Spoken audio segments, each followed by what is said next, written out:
ऊंट और गीदड़ की कहानी बहुत पुरानी बात है। एक जंगल में दो पक्के दोस्त रहते थे। एक था गीदड़ और दूसरा था ऊंट। गीदड़ काफी चालाक था और ऊंट सीधा सा। ये दोनों दोस्त घंटों नदी के पास बैठकर अपना सुख दुख बांटते थे। दिन गुजरते गए और उनकी दोस्ती गहरी होती गई। एक दिन किसी ने गीदड़ को बताया कि पास के खेत में पके हुए तरबूज हैं। ये सुनते ही गीदड़ का मन ललचा गया, लेकिन वो खेत नदी पार था। अब नदी को पार करके खेत तक पहुंचना उसके लिए मुश्किल था। इसलिए वो नदी पार करने की तरकीब सोचने लगा। सोचते सोचते वो ऊंट के पास चला गया। ऊंट ने दिन के समय गीदड़ को देखकर पूछा, मित्र, तुम यहाँ कैसे? हम तो शाम को नदी किनारे मिलने वाले थे। तब गीदड़ ने बड़ी ही चालाकी से कहा, देखो मित्र, पास के ही खेत में पके तरबूज हैं। मैंने सुना है तरबूज बहुत मीठे हैं। तुम उन्हें खाकर खुश हो जाओगे, इसलिए तुम्हें बताने चला आया। ऊंट को तरबूज काफी पसंद था। वो बोला, वाह, मैं अभी उस गांव में जाता हूँ। मैंने बहुत समय से तरबूज नहीं खाए हैं। ऊंट जल्दी जल्दी नदी पार करके खेत जाने की तैयारी करने लगा। तभी गीदड़ ने कहा, दोस्त, तरबूज मुझे भी अच्छे लगते हैं, लेकिन मुझे तैरना नहीं आता है। तुम तरबूज खा लोगे तो मुझे लगेगा कि मैंने भी खा लिए। तभी ऊंट बोला, तुम चिंता मत करो, मैं तुम्हें अपनी पीठ पर बैठाकर नदी पार करवाऊंगा। फिर साथ में मिलकर तरबूज खाएंगे।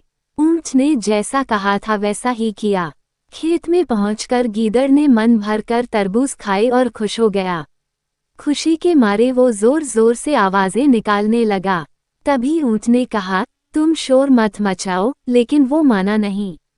गीदड़ की आवाज सुनकर किसान डंडे लेकर खेत के पास आ गए। गीदड़ चालाक था, इसलिए जल्दी से पेड़ों के पीछे छुप गया। ऊंट का शरीर बड़ा था, इसलिए वो छुप नहीं पाया। किसानों ने गुस्से के मारे उसे बहुत मारा। किसी तरह अपनी जान बचाते हुए ऊंट खेत के बाहर निकला।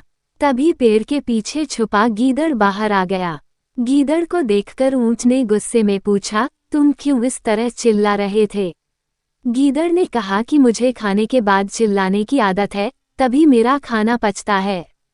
इस जवाब को सुनकर ऊंट को और गुस्सा आ गया। फिर भी वो चुपचाप नदी की ओर बढ़ने लगा। नदी के पास पहुंचकर उसने अपनी पीठ पर गीदड़ को बैठा लिया। इधर ऊंट को मार पड़ने से मन ही मन गीदड़ खुश हो रहा था। उधर नदी के बीच में पहुंचकर ऊंट ने नदी में डुबकी लगानी शुरू कर दी। गीदड़ डर गया और बोलने लगा, यह क्या कर रहे हो? गुस्से में ऊंट ने कहा, मुझे कुछ खाने के बाद उसे हजम करने के लिए नदी में डुबकी मारनी पड़ती है। गीदड़ को समझ आ गया कि ऊंट उसके किए का बदला ले रहा है। ऊंट ने गीदड़ को पानी में गिरा देता है और चला जाता है। बहुत मुश्किल से गीदड़ पानी से अपनी जान बचाकर नदी किनारे पहुंचा। उस दिन के बाद से गीदड़ ने कभी भी ऊंट को परेशान करने की हिम्मत नहीं की। कहानी से सीख। ऊंट और गीदड़ की कहानी से यह सीख मिलती है कि चालाकी नहीं करनी चाहिए। अपनी करनी खुद पर भारी पड़ जाती है। जो जैसा करता है उसे वैसा ही भरना होता है।